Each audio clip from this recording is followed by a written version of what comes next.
This lesson in the statistics unit will be on histograms and frequency distribution tables.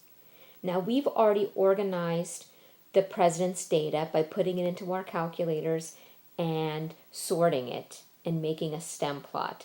But let's look at a different way to organize the data. Hopefully you still have it in your calculator.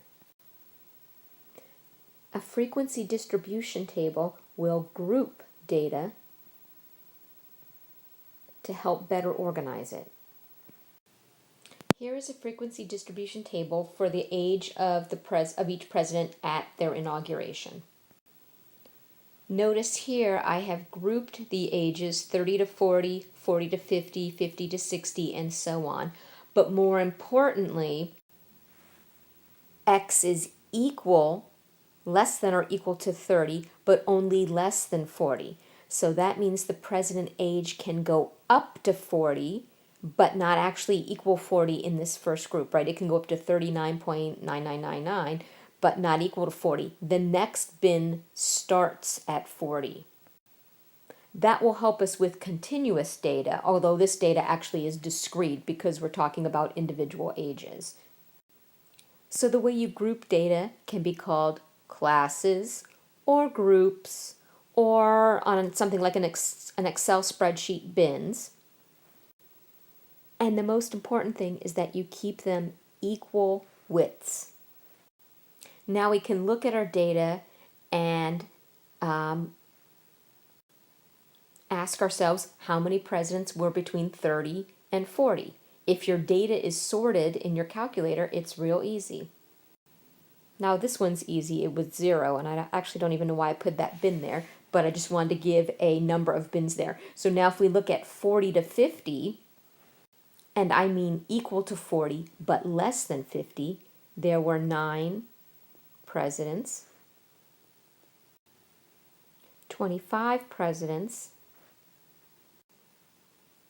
that were 50 and up to less than 60, then 10, and 1 for Trump. Notice that this adds up to 45, which is the number of presidents that we've had so far. You can also find relative frequency, and again, that's just changing the numbers into percentages, and it's going to be the number, in this case, 9 out of the total number, which would be 45. And that's equal to 20%, and we can fill that in like so. And again, notice just like this added to 45, now that we're dealing with percentages, this should add to 100%. So let's first look at our frequency group, which is right here, and come up with a histogram. So here's my same president's data at inauguration, age at inauguration. I've just changed, I've just changed the bin widths here. So now notice I'm 40, equal to 40, less than 45, equal to 45, but less than 50. So they're now widths of 5. And you can see I have both the frequency table here and the percentages or relative frequencies here. And if we add this column up, it adds to 45, just as if we add the percentages up, it adds to 100%, or in this case 1, since I left them as decimals. Now a proper graph of this as a histogram is here. Notice I've got a title, President's Age at Inauguration. My y-axis is labeled frequency. My x-axis, in this case, is age. And then notice how the numbers are written on the bottom here. My 40 to 45 occurs here. My 45 to 50 occurs here. But what does this mean? The 45 written right here, and let me write that with a little note there. My 45 right there, that for this bin represents everything up to 45. So if you want to actually include the point 45, it's going to be included in the bin to the right. Right? This bin right here is 45 all the way up to 49.999. The 50 is actually included in the bin to the right. So if I were to jump ahead and look at this bin right here, this includes 65, right? And goes all the way up to 70, but does not include 70. So it goes up to less than 70, right? The 70 would be included in the bin to the right. We also talked about our other column, which was relative frequency. So instead of a frequency table, you can create a relative frequency table.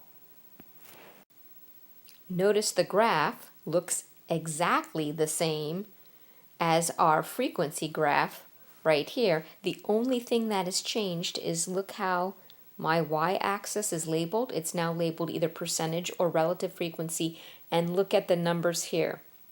They're no longer counts, but they're percentages. Otherwise, everything else is the same.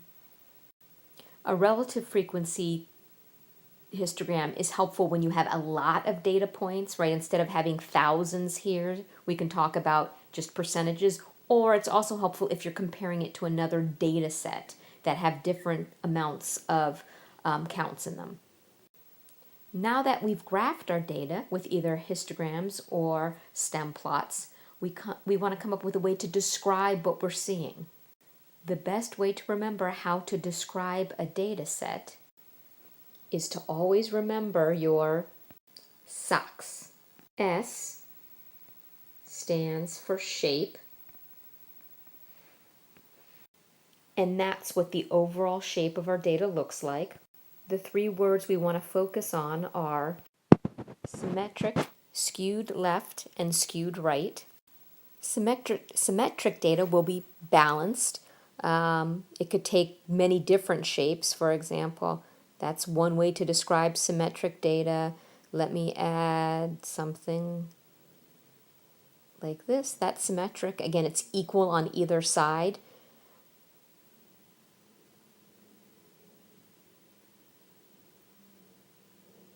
All right, there's another example of symmetric data.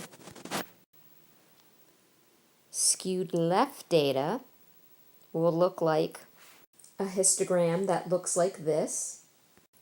You have a lot of data on the right side, and the tail goes to the left. So here's the tail, here's the tail. The skewness is where the tail is following. So both these red are skewed left data sets. And finally, we have skewed right. Here's a histogram that's skewed right. Or if I draw it with a single line, we have a lot of data on the left side, and the tail gets pulled to the right. Our O for our SOCS refers to outliers. Are there any data values outside our overall pattern? And we'll talk about this a little bit more specifically on how you can calculate that. Our C represents center. You probably already know the different ways to describe center. There's mean, there's median, and there's mode. And our last part of wearing our SOCS is spread. And again, there's different ways to describe this. One way is the range, and that's the maximum data point minus the minimum data point. You take the difference between the two. Or we can also use standard deviation to describe spread.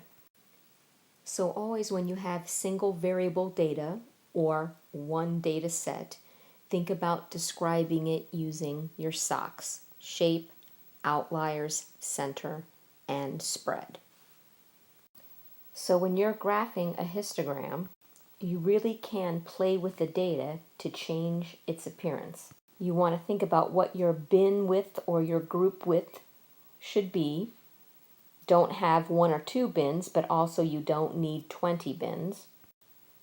And the size of your bin will slightly change the shape of your histogram. You also want to remember that your bins should be equal widths. And, as with everything in statistics, label, label, label. Give it a title and label both axes. And when describing your data, you want to remember your SOCS. What's the shape? Are there any outliers? Where's roughly the center? And what's the spread of the data? Now try this 2B.